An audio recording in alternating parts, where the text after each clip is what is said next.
এটা হচ্ছে সাথিয়াপুর বানানো ডিলিশিয়াস ডাল ভর্তা।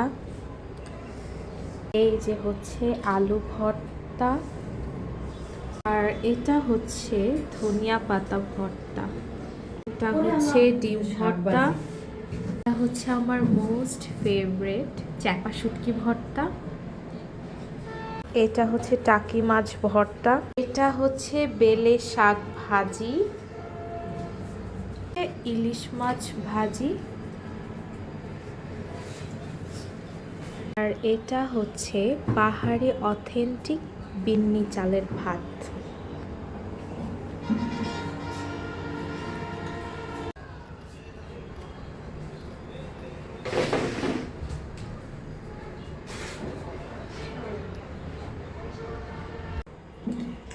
মাছ বাঁধিনি তো না তুমি